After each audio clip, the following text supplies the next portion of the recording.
Жок, маанилүү мисалы билесиз да, Америкада Капитолий десе бардыгы билет, White House десе бардыгы билет, Кремль десе бардыгы билет. Мисалы казактар деле Ак Орда деп койду. Ошон үчүн биз эми клише кылып которуп эле Кыргызстанда ак үйгө күйдөп жүрөбүз, чындыгында бир ат койсо тура эле болот эле. Бирок эми элден келген пикирлерди бир электен өткөзүп бериш керек го. Орду дейбизби? Эми бизде билесиз, Бишкектин четинде сонаттар бар. Алтын Ордосу да бар, Арча бешиги дагы бар, Кут Ордосу дагы бар.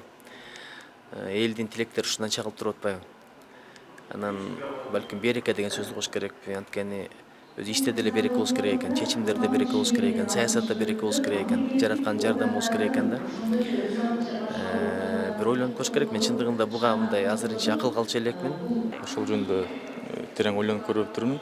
Кандай ордо болсо дагы хандын, падышанын, президентибиздин ордосу. Кыргыз ордо десе туура болот го дейм. Кыргыз ордо деген менин оюм, өзүмдүн жекенче оюм. Жок, менде ошол боюнча ой пикирим жок, бирок бизде дайыма эле ынтымак же Манас ордо деп эми жаңы ак үй ал Манас ордо эмес да эми. Анын ынтымак мааниси эмнени берет, мен түшүнбөй жатам да. Башка мен угуп калдым, окуп калдым сунуштарды, эл ордо деп, дагы бирдеме ордо деп. Аны еще койсо болот. А бирок Манас ордо дал келбейт го менимче, билбейм. Мен эми президенттин тиги элге кайрылган сунушун көрдүм. Мен эми как депутат катары өзүмдүн оюмду айтып коеюн. Эми лично өзүмдүн оюм, мен Айкөл ордо дегенди мындай ошолго туура болот го деп ойдомун да. Эмне себептен Айкөл ордо?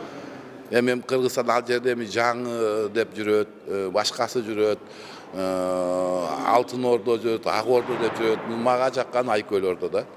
Мен эч кандай оюм жок, аны президент өзү чечсин, кандай койсо.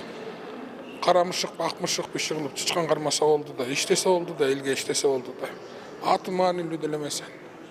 Самое главное, эң маанилүү болгон ошол ичинде отурган адамдар өлкө үчүн жанын ала албай жүрөгү менен иштеп бериш керек да. Анын атын маа демектен бейиш кылып койсун да ичинде иштебегенден анын эмне кереги бар?